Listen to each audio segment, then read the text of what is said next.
Hello, everybody. Welcome. My name is Laura. I'm the programming assistant here at Hill Center. Welcome on this frigid night. I'm so glad that you all came. We got a packed house, even with the night change, so it's greatly appreciated that you're all here. Whose first time is it at Hill Center? First time. Wow, pretty nice. All right. So we really hope to see you back next week for Life of a Poet with Ross Gay on February 6th, a week from today. So hope to see you again as returning guests next time when I ask the same question. Life of a Poet has become one of my favorite series here. And I'm particularly excited for tonight's program. We had to up the number of tickets 3 times because it was so popular.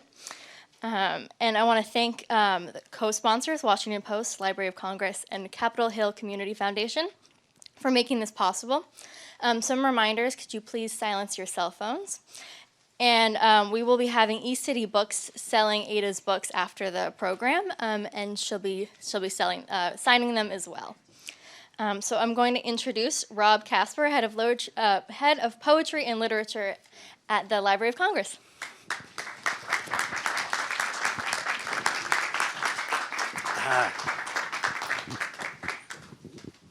Let me take this opportunity to take off my badge.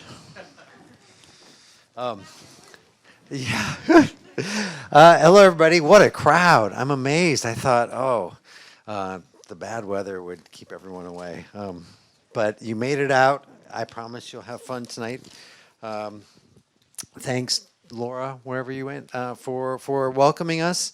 And thanks to everyone for making the Hill Center such a wonderful home for this series.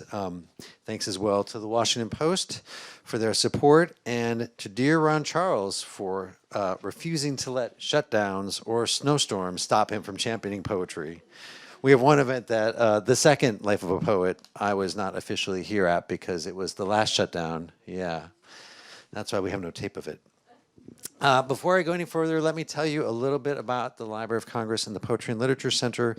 We are home to the U.S. Poet Laureate. The current Poet Laureate is Tracy K. Smith. She's the only federally funded literary artist in the country. In addition to making sure the Poet Laureate has a home, we host a range of programs in our Capitol Hill campus just down the street. We'd love to have you come to our events at the library. You can check us out at www.loc.gov/poetry. We also would love to know what you think about tonight's program. And to that end, you should have surveys on your chairs. If you could fill them out and leave them after the event, that would be terrific. This is the first event of our spring season, and actually the first of our... It is spring. It is spring. Springy. We'll see how Ross Gay does next week, if that's more spring-like. But tonight it's Ada's turn to warm up the room. Born in 1976, Limón is originally from Sonoma, California.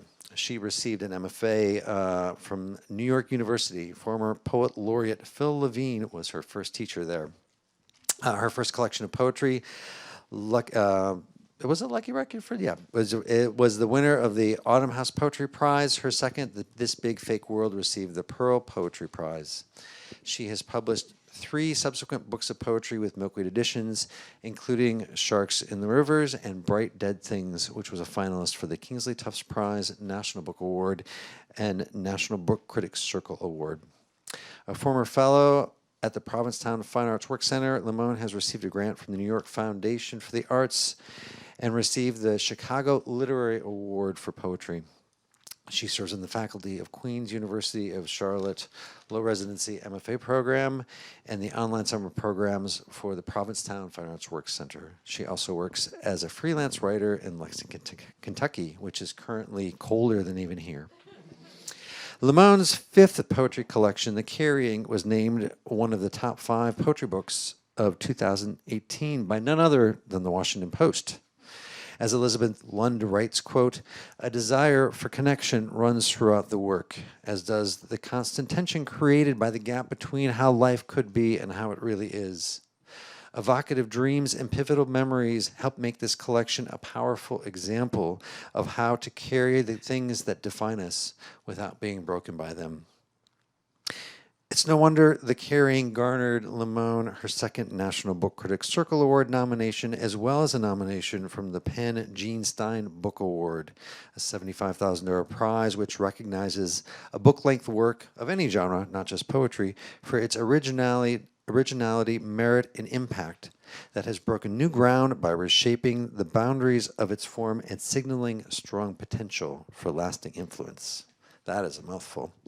I am absolutely certain the conversation we're about to hear shares just such potential. So get ready, get settled in, and please join me in welcoming Ada Limón.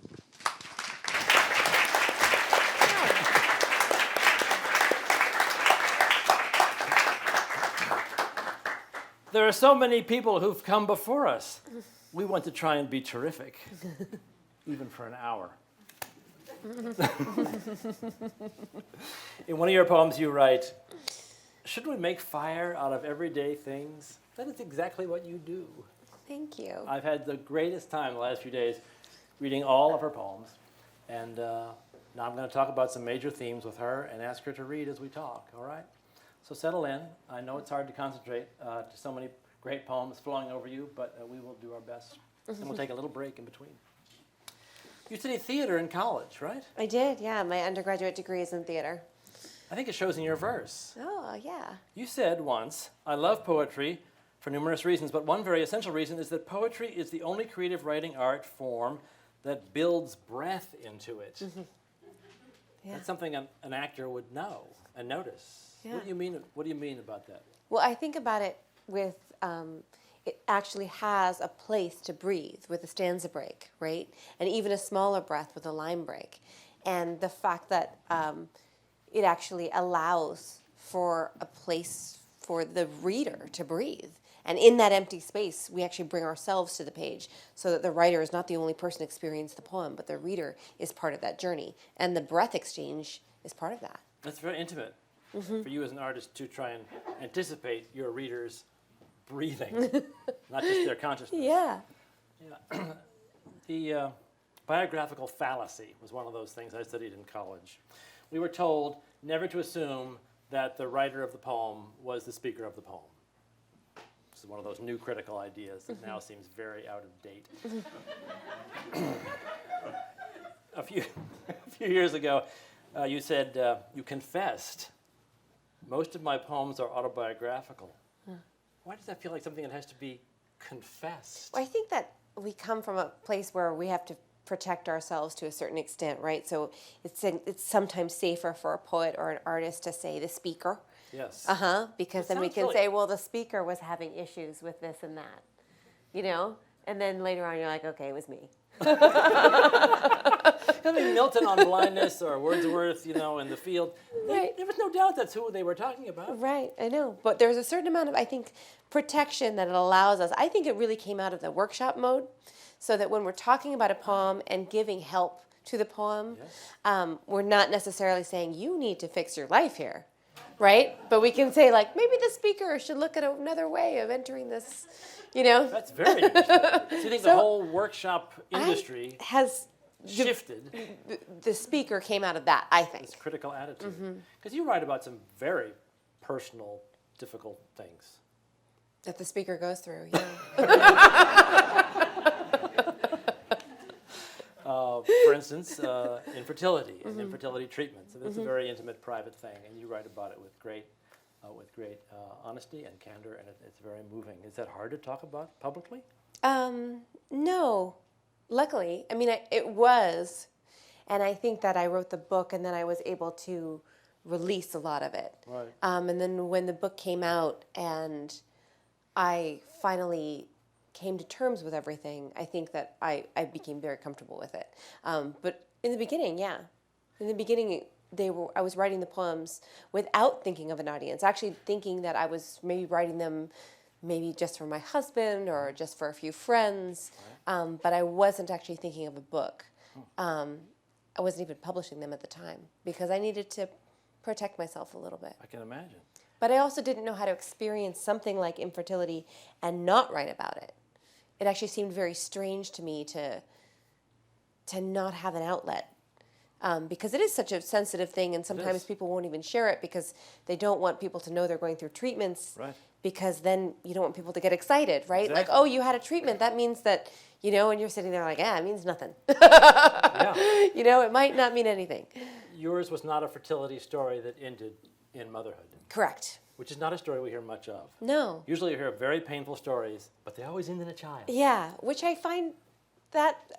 feel like that's sort of a false setup that we have a Yes. lot of times with. Tremendously prejudicial. Right, that story, and in memoirs in general, right? Like you never have like an addiction memoir that ends with like, oh, and he felt, Yes. he now still has the problem. Everything is always like, and then we've solved all of life's issues.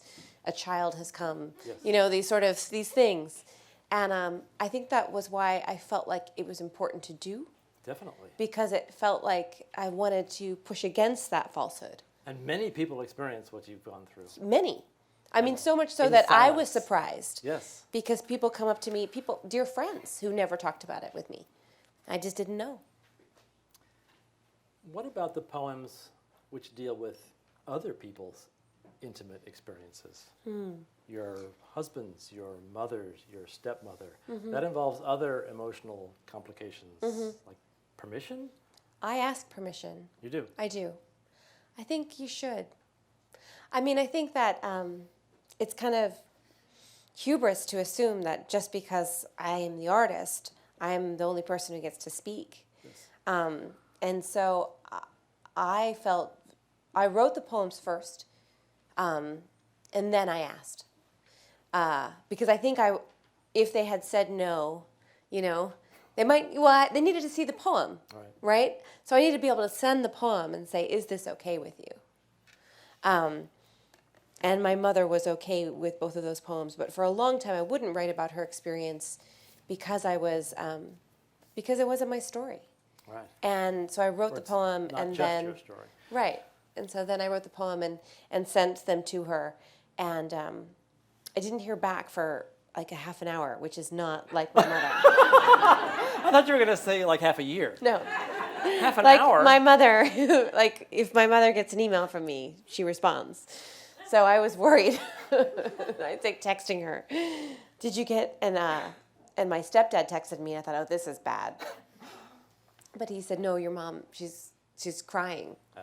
And she was really moved and couldn't quite figure out how to, and then she composed herself and was like, yes, you can publish them. But I was, it's very sensitive to write someone else's story. And I take it very seriously. Would you read the real reason? Sure.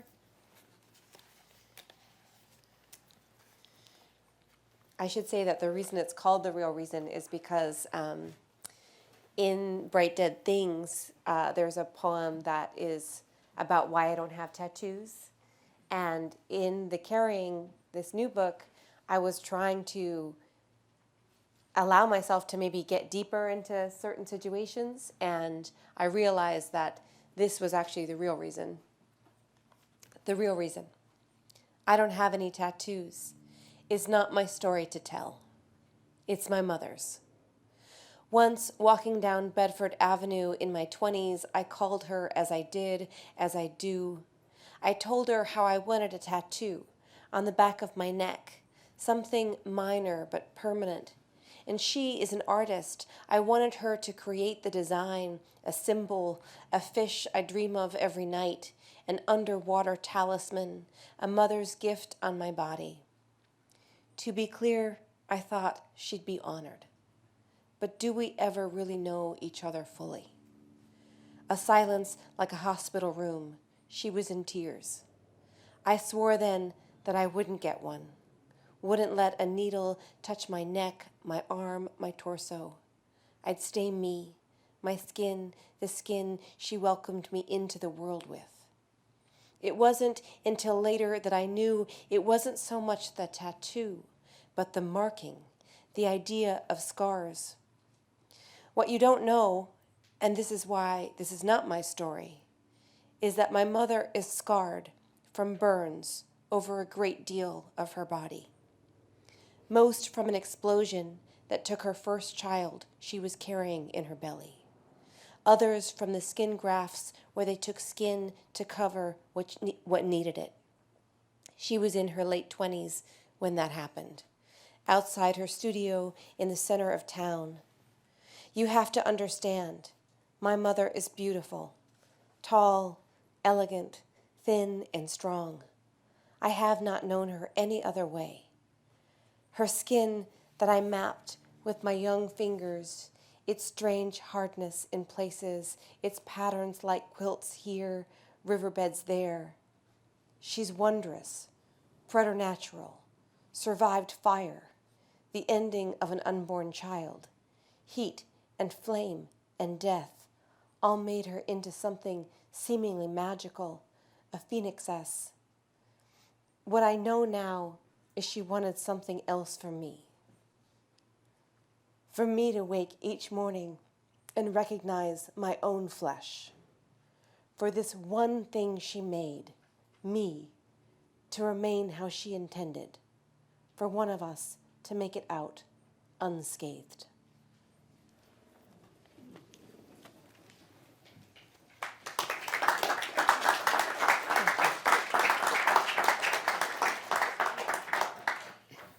It's such a moving and affecting poem about our connectedness with our parents and the way we share bodies even, and skin even, and our responsibilities to each other.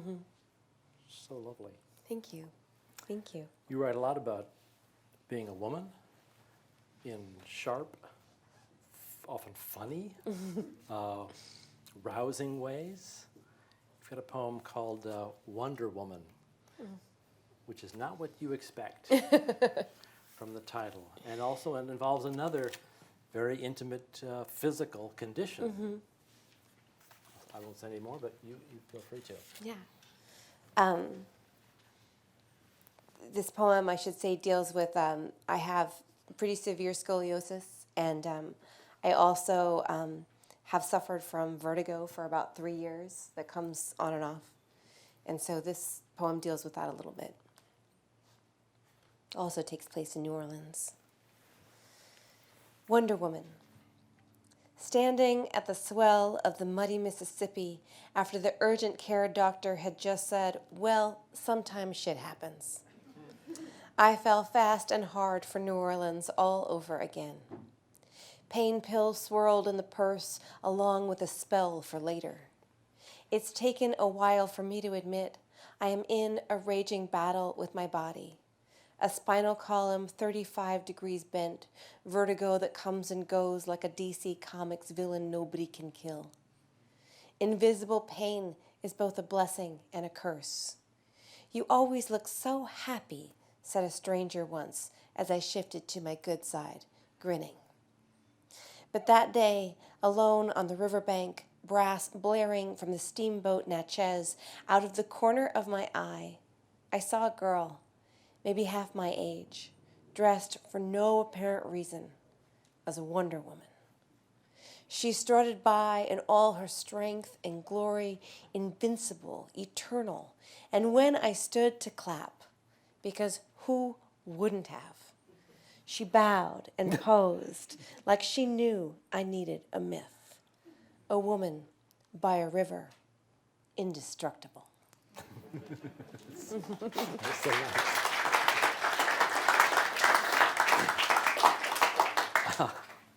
That's so nice. That's lovely. To think of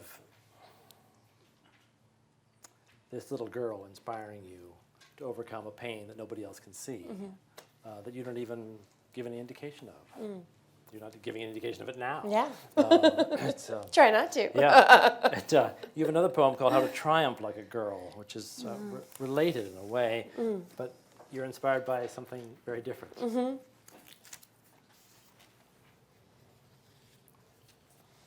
Yeah. I wrote this on the day before the Kentucky Derby, which is the Kentucky Oaks, which is when all the fillies race. How to triumph like a girl. I like the lady horses best. how they make it all look easy.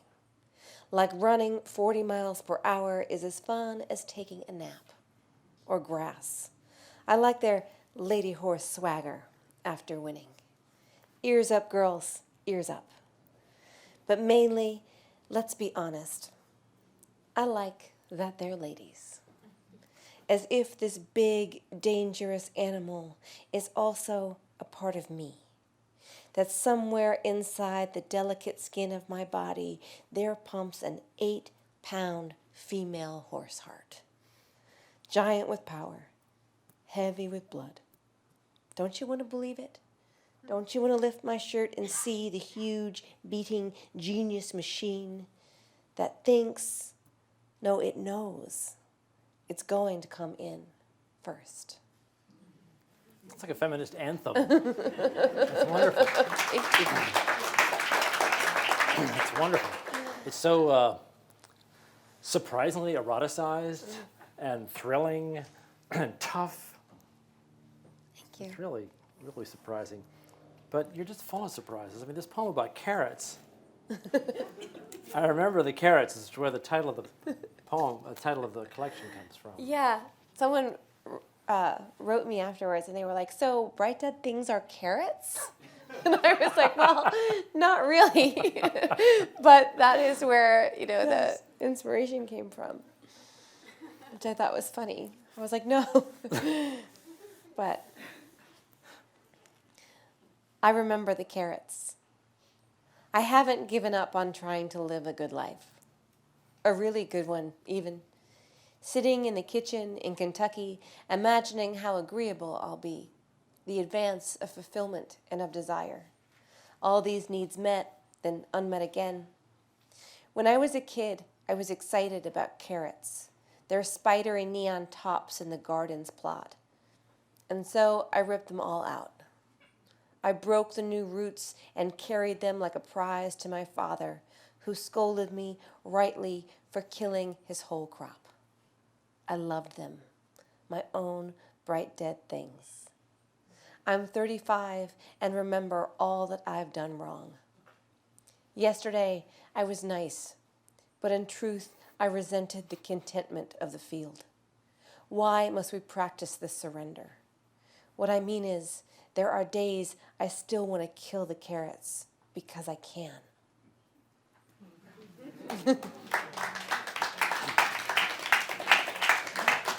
That boldness, that desire to exercise power because you can. You claim the traditionally male prerogative as your own, and then you mock it with carrots at the same time. It's the kind of thing you do over and over again in your poems, where they seem, I was telling you earlier, they seem accessible, and they are on one level, and then you realize suddenly there are all kinds of other things going on in the poem. How did you move from the image of the carrots to that larger theme in that poem? I think that I was fascinated by the idea that I still held that guilt, and that I remember that as something I'd done wrong.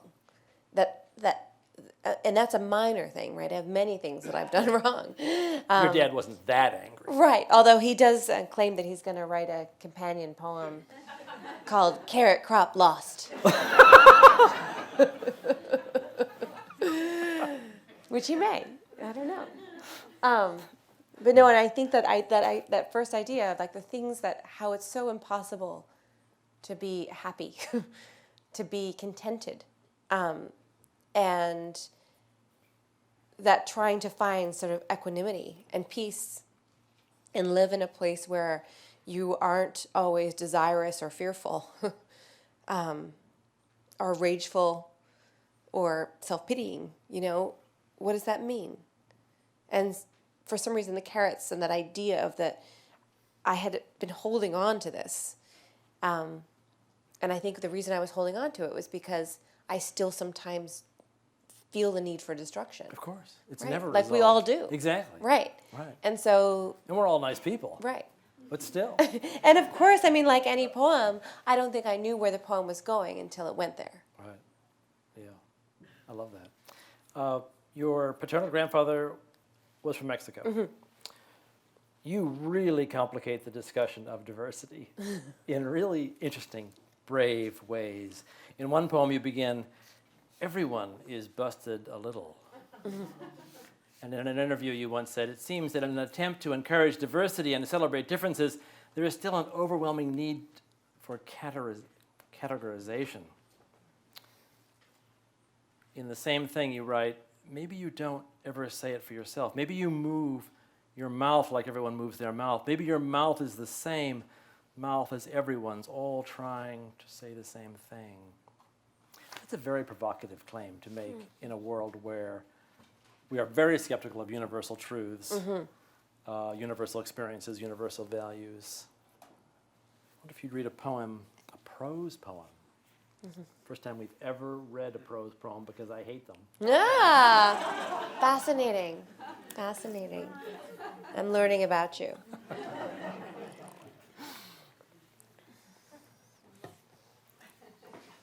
This one's for my brother. My older brother, I should say. I got his permission for this one, too. Okay. But it was a little late in the game.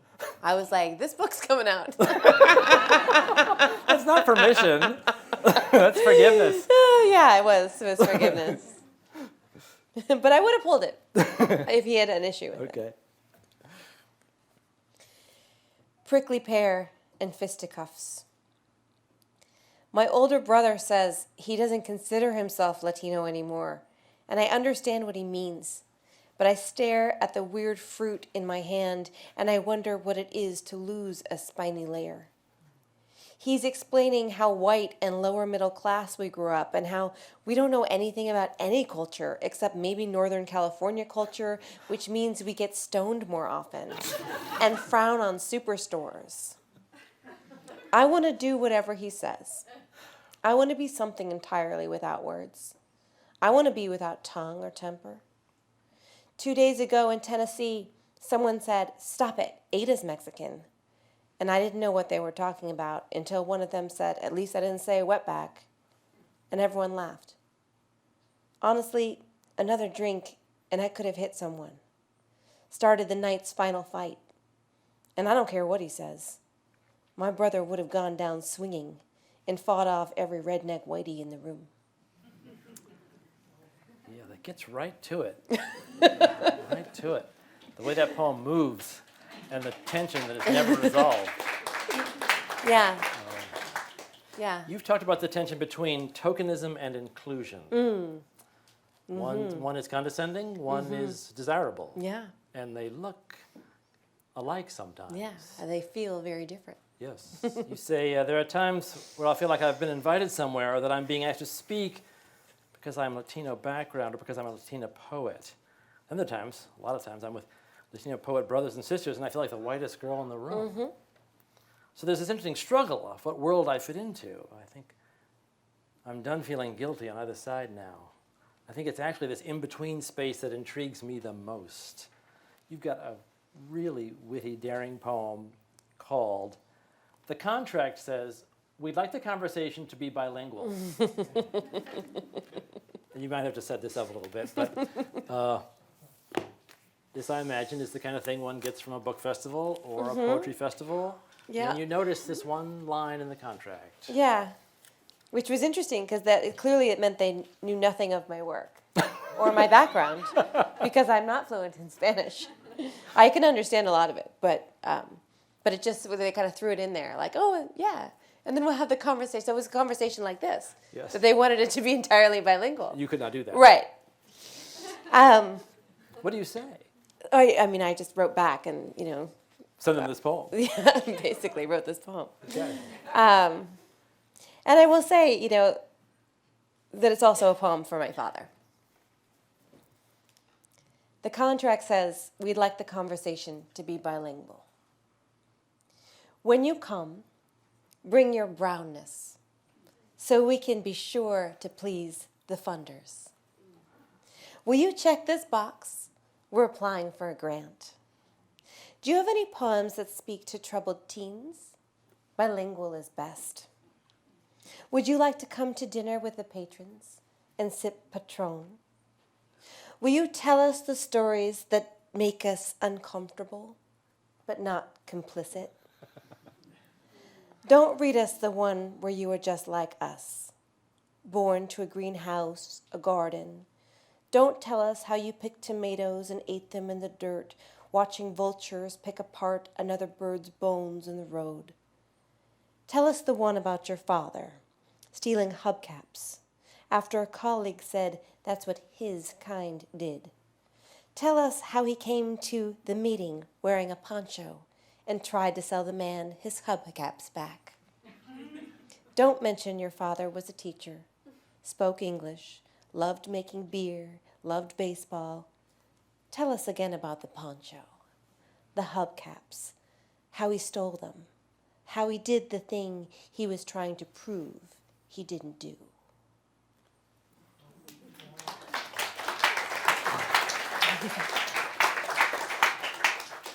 That is a really brave poem. Thank you. And makes many of us were laughing out of nervousness or, I mean, as an editor, it's one of my expressed goals is to try and get a better mix of reviewers absolutely. and books. Yeah. And sometimes we pick people because we hope they bring that, because they check the box. Yeah, I know. So Yeah, and there's a gift is to that it, wrong? right? Is it The necessarily gift- condescending? The gift to that inclusion, that the gift of inclusion, the gift of celebrating different voices, Right, that all all of that seems is good. beautiful. It's all great. So when does it turn sour? When does it ferment into something I think poisonous? oftentimes the intention is there where it is not about the work at all. And that's where I think as an artist you feel it the most. I was at a writers' festival, I won't say the name of it, but where we were, someone had dropped out, and I was standing with a friend of mine, a wonderful Mexican poet, and we were together, and they said, do you know anyone in New York that could come up on the train and fill the slot? And we gave a name of another writer who happened to be Mexican, was a great writer.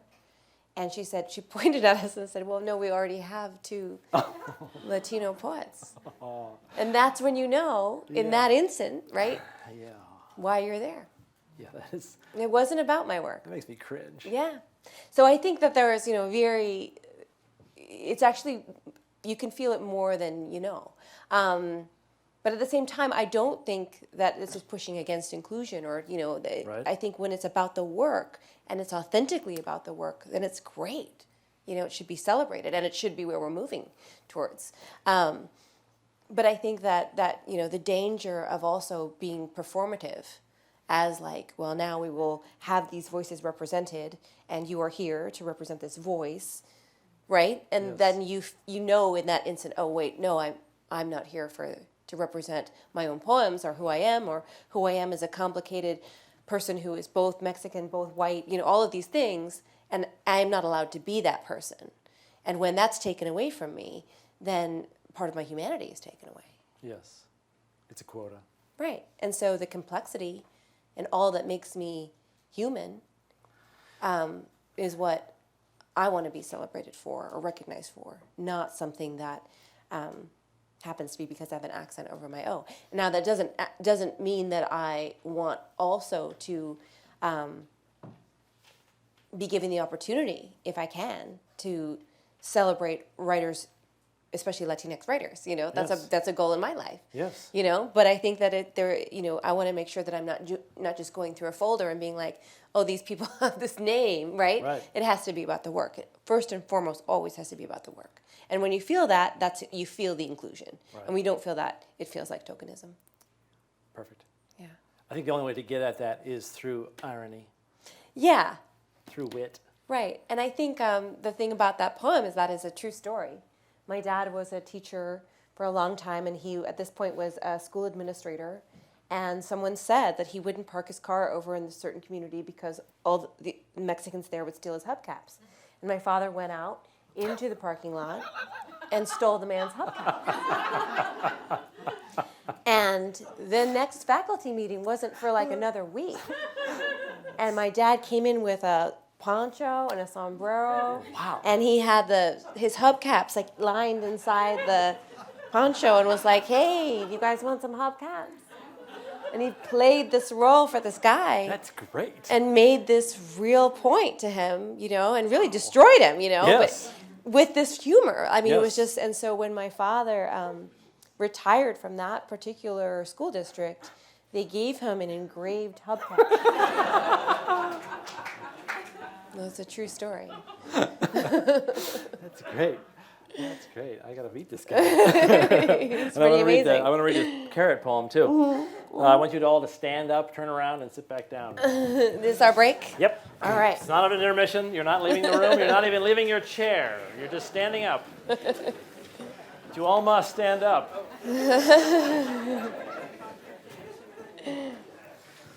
Okay, sit down. Because we're going to talk about grief and dying. Oh, yay. Some of my favorite topics. Your poems about grief and illness are just devastating, largely because they're so beautiful. Thank you. Because they force us into a kind of emotional intimacy with things we don't want to think about. Right. In one of your poems, you write, "Isn't it funny?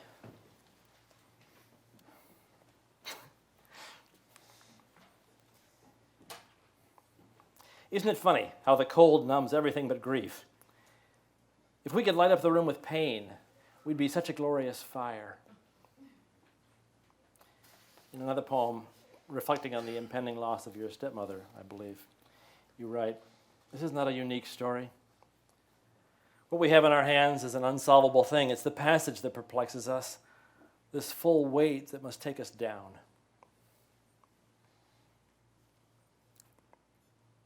On the PBS NewsHour, you said, "Poetry is a place where both grief and grace can live." Help us understand that. What do you mean? What did you mean by that? I think that acknowledging mortality is one of the goals and purposes of poetry. I think that idea of when we know that we're going to leave this world, there is an sort of saturation of colors that happens, and an idea of loving the world becomes deeper. And in that connection to our own mortality and to our family's mortality and to every stranger's mortality and to everyone's mortality, it goes wider and wider to the point of that grief is actually what helps us recommit to being in the world. Because knowing it's going to end, how could you not celebrate it? "One must mourn things daily as a cause for continuing," you write. Mm-hmm.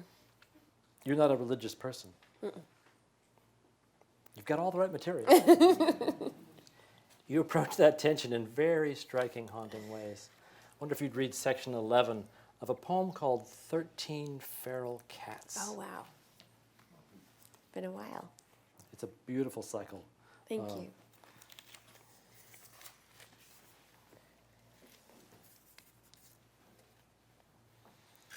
The Buddhists say it is of our nature to die. But that doesn't seem enough, does it? The bees in our body released, the wasps in the heart. Once above where a woman nursed, a wasp nest grew in the ceiling. At first, only a tiny discoloration, the spreading stain of larvae pupate, only looked like an upside-down puddle. No one wanted to kill them. The child in this woman's arms, only 1 month old, the wasps growing along with them. We wanted them to grow up and leave eventually, the wasps and the child. But what grows in us and around us may not always be protected by mandates of good nature. One wasp nest contains 3,000 to 5,000 wasps. 19 stings is considered the lethal dose of wasp venom for a full-grown adult. When the first leg dropped through the plaster and paint, white dust landed on the child's forehead. By the 6th leg, everyone was out of the house, until soon all the wasps were dead. White poison covering their small bodies, still preserved in their home, like a tiny winged Pompeii. That contrast between this helpless newborn baby and thousands of deadly wasps above the baby is just an indelible image. Where'd that come from? A true story. Yeah, that was my little brother in my stepmother's arms. Jeez. And it was just a discoloration at first. Yes. And then suddenly, and we were just thinking they'll move on, and then we didn't want to call the exterminator. And then the legs, you could see that it had gotten so heavy, Yes. right, as they do, Yes. that the legs started to come through. And then we had to call the exterminator, and then, of course, they pull it out once it's, Right. and it's just so sad because it's Yes. just all of these wasps. Yeah. So this life and death, newness and terror. Yeah. And for a child, for an infant, Yeah. it's really dangerous. Of course. Yeah, especially at that point, you don't know if there's any allergy, Right. too. So. Right. Another one of these poems, section 13. I'm sorry, you'll have to read the whole cycle on your own. If you could read section 13.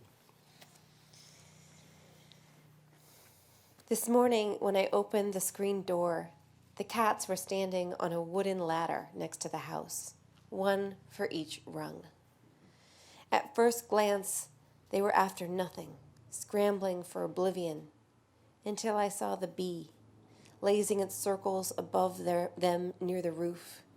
When the door slammed, they turned as if to say, "This is why we've come here, for this moment, to chase anything that might get away."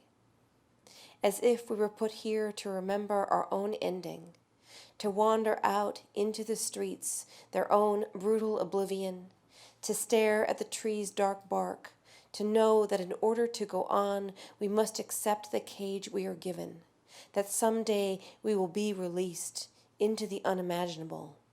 And until then, praise the walls and all the parts of us they managed to hold so dearly. I don't care what you say, that is a prayer. It is just a prayer. Thank you. In order to go on, we must accept the cage we are given. And until then, praise the walls and all the parts of us managed to hold so dearly. Is writing about loss and grief therapeutic, cathartic? Does it give you a greater understanding of what you went through? I think that I don't know how to go through something difficult without writing through it. I don't always do anything with the poems. Like sometimes those poems, are written in the white hot moment of grief or anger, and you think they're kind of killer when you write them, and then the next day you're like, wow, I got to throw that one away. But I don't know how to experience something big without, I think the writing saves me over and over again. And it's my way of processing and dealing with it. I think when my stepmother was diagnosed with cancer, she was sick for 6 years. And so processing not only the diagnosis and what it is to actually live with the diagnosis, right, with the sort of impending death, and to know that she had colon cancer. She lived they gave her 6 months. She lived for 6 years. That's great. It's amazing. And I think it was primarily because my younger brother was 12 at the time, and she was like, I want to make it till he's 18. And she did. And I literally feel like it was her will of thinking, I want to see him when he's an adult. Right. Or, Yeah. 18. Right. And she did. And then writing about that loss. So writing about her death, and it was a home death that I was a part of. It was, my dad had called me and said, it was sort of when you get that call and like the person who always makes sense isn't making sense. Mm-hmm. And he was like, so we've got it. And I was like, okay, I'm going to book a flight tomorrow. He was like, okay. Normally I think he'd refuse help. And he was like, yeah, come home. And so I went home for a month and, we helped her die. And it was still maybe the biggest honor of my life. Mm-hmm. How old was she? She was only 52. Jeez. Sorry. Yeah. She was only 52. And, you know, I mean, that kind of, I wasn't writing while I was going through it. I was reading and I was sketching, and she and I were drawing together sometimes. And I'm not an artist. It was just, you know, something to do. She was. She wasn't. No, yeah, she wasn't an artist. But we just, you know, it was, what do you do with time? She was like, I don't want to watch TV. You know, like, she's like, they say, Right. the nurse kind of is like, well, move the TV down. And she's like, she never even was a TV person. She's like, I don't want to, No. you know, so we just did stuff. Nice. And then it wasn't until after she passed that I was able to, you know, the poem that we just read, the 13 Feral Cats, was written before she passed away. And then Bright Dead Things was the book that came out after she passed away. Should we read After the Fire? Yeah.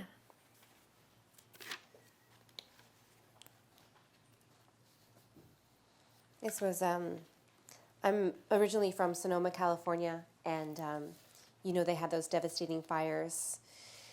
And I had lots of friends lose homes. And I have an apartment there on a friend's property, and it came within 5 feet of the front door. And I was very, very lucky.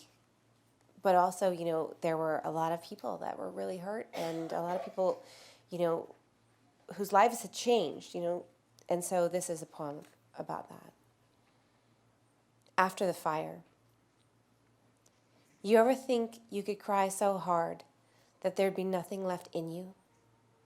Like how the wind shakes a tree in a storm until every part of it is run through with wind. I live in the low parts now, most days a little hazy with fever and waiting for the water to stop shivering out of the body. Funny thing about grief, its hold is so bright and determined, like a flame, like something almost worth living for. I was reminded of Emily Dickinson's poem, After Great Pain, a formal feeling Formal comes. feeling comes, yeah.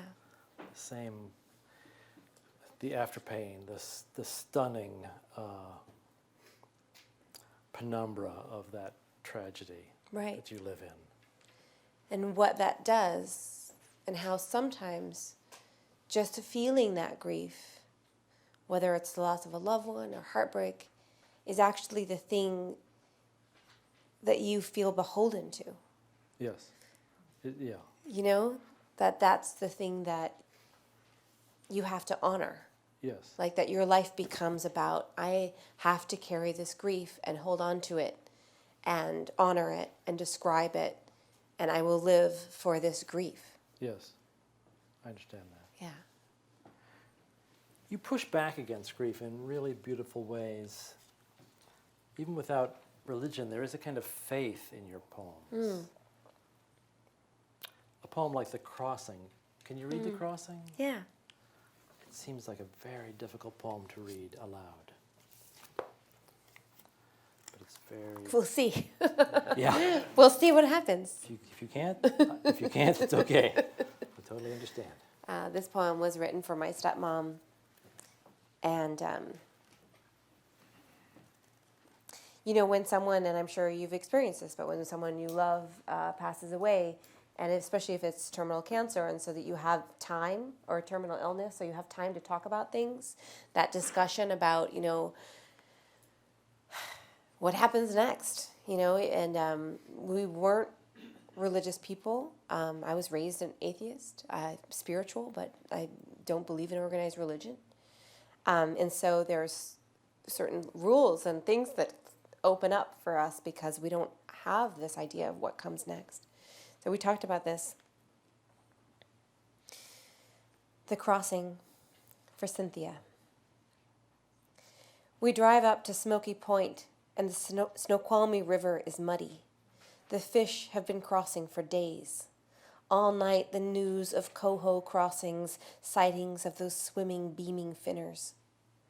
One band of sun holds its hands down on the field, but the water's still deep, the inaccessible earth, The dark birds and scissors cut the sky into gray and grayer, two halves of the same strange atmosphere.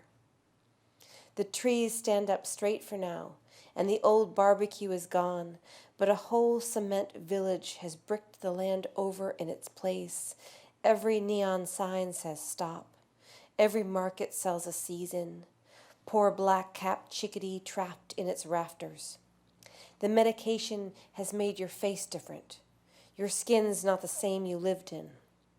We wait at the train tracks as a new deluge comes, a bold, blundering sky of fresh water, a single leaf on a tree, one big leaf maple child, a wet dog on a cement heap. You say you wish there was a way you could come back, to find out who your wild son grows up to be, if that house stands up to the years of rain, if your dear husband stands up to the years of rain, a car alarm, a fire truck. Maybe there is a way. Like fish in the cold fall storms, maybe we do, our bodies unskinned and unadorned, making our way to the place our beatings belong, our pulsing light flashing up a river. Silvery across a flooded highway, our human faults forgiven, a returning to the first uncomplicated river system, blood to blood to blood, until we are carried around in the world like one grateful fish, escaping the lure and seeing the same moon it has seen for 10,000 years. The same moon our other dear fishes see. Maybe, I say, my own tenuous connection, maybe the railroad crossing released, the car pushing toward home. Maybe, I say to you, maybe we do come back.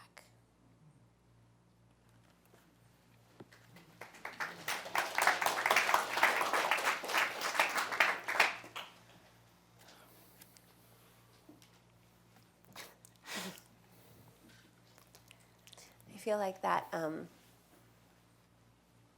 poem, she's with me every time I read a poem about her. Exactly. I mean, that's Yeah. the beautiful thing about the poem is when you read it, she comes back. Yeah.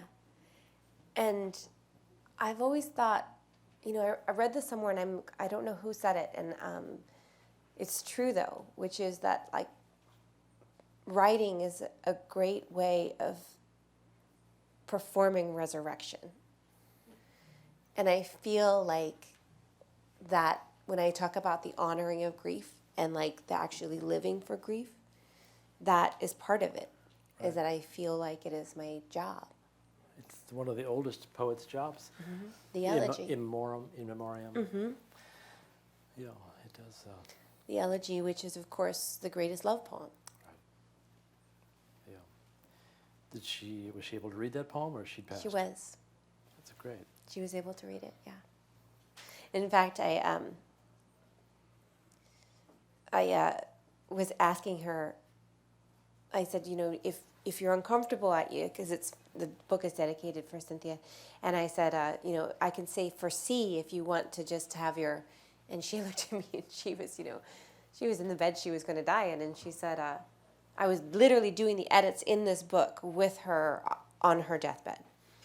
And she said to me, why would you say C? You've only ever called me Cynthia. And it was so like, she was so like, I was like, right, of course, yes. I was like, yeah.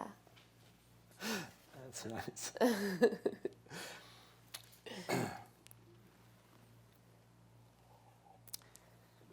There's another very different poem about resurrection involving a possum. Mm-hmm. Yes. And it poor almost possum. seems sacrilegious to read it after that poem. But it... But not really. no, I was going to say, because Actually, it yeah. ends with very similar themes. Mm-hmm. It just gets there in a very different way. Yeah. Excuse me. This was a poem that it was a true story. And, this book dealt with a lot of, I had lived in New York for 12 years, and then I moved to Lexington, Kentucky, and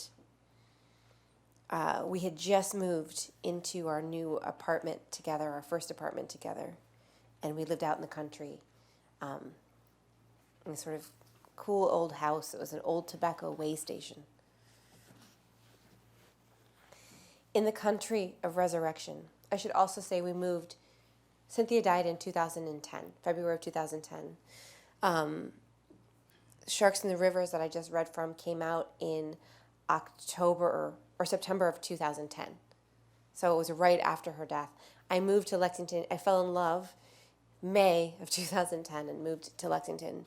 So I basically, like, she died, and then I fell in love and began this new relationship. And so even my relationship now with my husband is very much linked to her death, and also who I am as an artist and where I went with my work is very much linked to her death.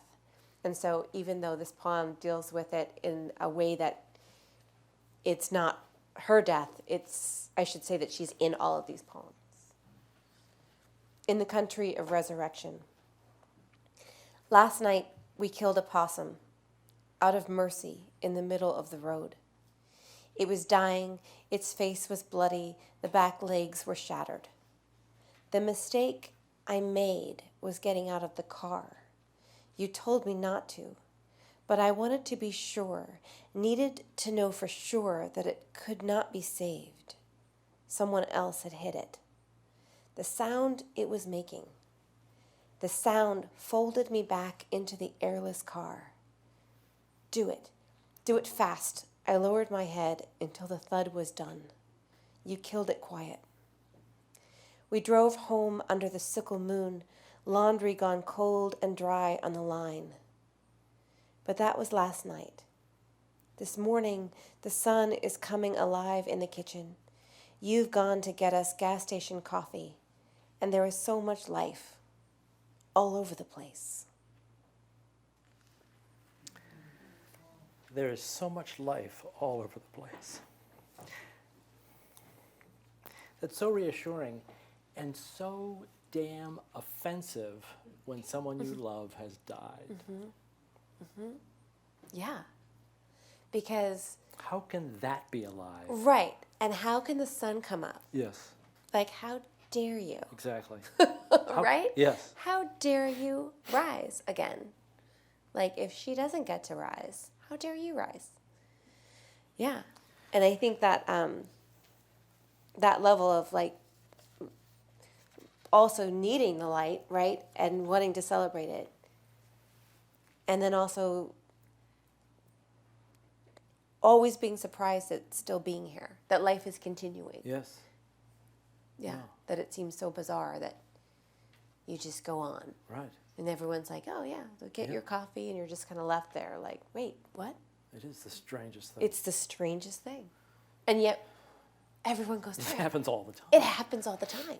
That's what's so wild to me. You have another poem called The Great Blue Heron on Dunbar Road. And it's about your father, or stepdad, My stepdad. recovered alcoholic, driving you to school, and every day you cheer each other up by seeing the blue heron. He spots it sometimes, you spot it sometimes, and it becomes this sort of symbol of life, of the future. And like the beauty. day was going to be good if we Yes, saw the it's blue a good heron. day. Yeah. But then, you know, the pond dries up, Yep. the blue heron goes away, but you still see it, Yeah. or you still imagine you do, Or we still pretend we or do you still pretend you do. for each other. It's like cognitive behavioral therapy, right there. You know, Yeah. you see the blue heron, Yeah. because it makes a better day. Yes. Whether the blue heron's there or not is almost irrelevant. You see it. Yeah. And we'd sort of make up stories and say, no, I think it just, see the rustling over there? I think it just took off. Exactly. You know, we would just lie to each other that we'd seen the blue heron. I 'cause don't we think it had was a sort of- lie. It wasn't a lie. It was but it wasn't. St. Paul talks But about we it. believe it. Right. St. Paul says the evidence of things not seen. Yes, That's exactly. the blue heron. Exactly. I just love that. I'll talk about love. We are winding down here, but I do want to move to love, because love is one of the things that pushes back against grief in your poems. Did you read this poem, Overjoyed?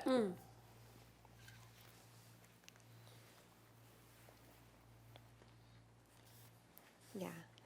Overjoyed. What's the drunk waxwing supposed to do when all day's been an orgy of red buds on the winery's archway off Garricky Road, and it's too far to make it home, too long to fly, even as the sober crow goes? What's the point of passion when the pyracantha berries keep the blood turned toward obsess, obsess? Don't you want those birds? Don't you know those birds are going to toss themselves into the streets for some minor song of happiness? And who can blame them? This life is hard. And let me be the first to admit that when I come across some jewel of pleasure, I too want to squeeze the thing until even its seedy heart evaporates like ethanol. Want to throw my bird bones into the brush fire until, half blind, all I can hear is the sound of wings in the relentlessly delighted air. That's a change of pace. You know Ross Gay? Desire. The poet who's coming next week. You know Love Ross Ross Gay, yes. This kind of reminds me of the kind of thing he would respond to. Totally. Yes, just the unbounded joy. Yeah. Passion without and limits. the admission of obsession, and the admission of, sometimes we do want all the things, like, that I would want to squeeze Yes. every last little bit out of it. Yes. And I feel like he does that well. Yes. You do too. Thank you. I'm going to end with one poem from this book, Oh, I love that. the epilogue. Yeah. We won't even talk about the book, just the last poem.